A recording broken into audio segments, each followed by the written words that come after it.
Sex, power, and who ultimately takes the blame. When it comes to extramarital affairs, there's no doubt it takes two to tango.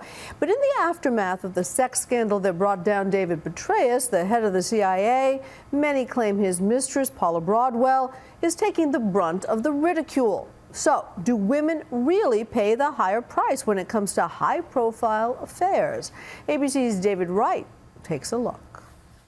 The general and his biographer, a Washington sex scandal juicy enough to bring down America's spy master. You're watching Obvious fodder for Saturday Night Live.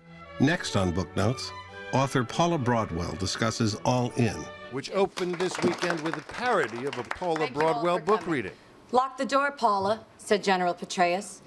And with my skirt still hiked up above my waist, I wordlessly obeyed. Her David Petraeus biography as 50 Shades of Grey. Pull my hair, General, I begged. Pull it hard and spank me.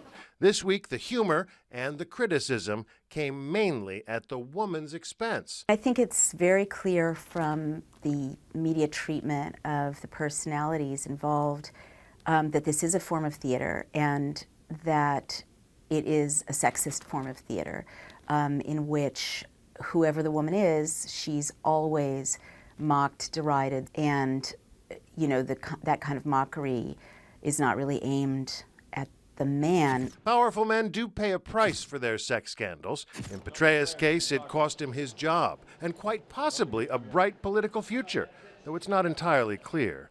Powerful men can hope for redemption.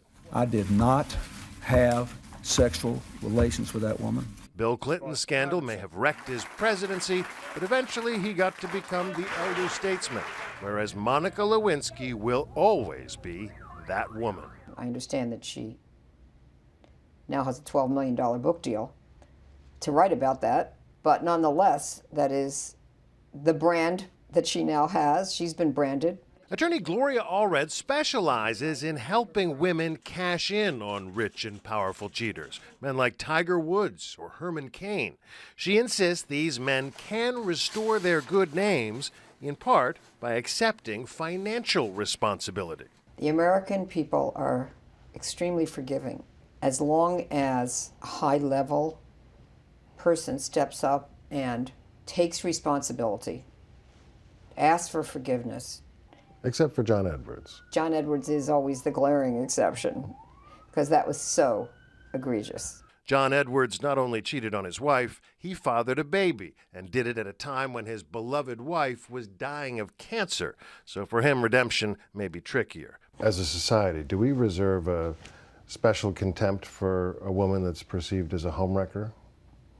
Especially when a powerful man is involved. Of course, the very question does have some sexist language in it to suggest that a woman who is having an affair with a powerful man is a homewrecker is to lay blame 100% at the foot of the woman who's involved in the affair. Sarah Simons stars in a new Canadian reality show called The Mistress. Sarah Simons used to be a mistress, which does interventions for women involved with married men. When a scandal breaks, the man always fares better. And it eludes me, to be honest, because he is the one that chose to step out on his wife, betray her, break his marital vows. In this case, it's more complicated because Broadwell is married with children.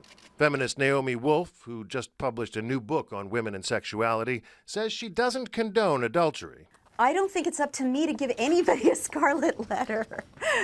But certainly if we're going to sit around shaming people for going outside their marriages, let it at least be a single standard, for God's sake. I would much rather we didn't shame anybody. Interestingly, Allred suggests Paula Broadwell may not have taken enough heat for this scandal, which recently expanded to include Jill Kelly and her twin sister Natalie. What was that something that Paula Broadwell was doing with Jill Kelly?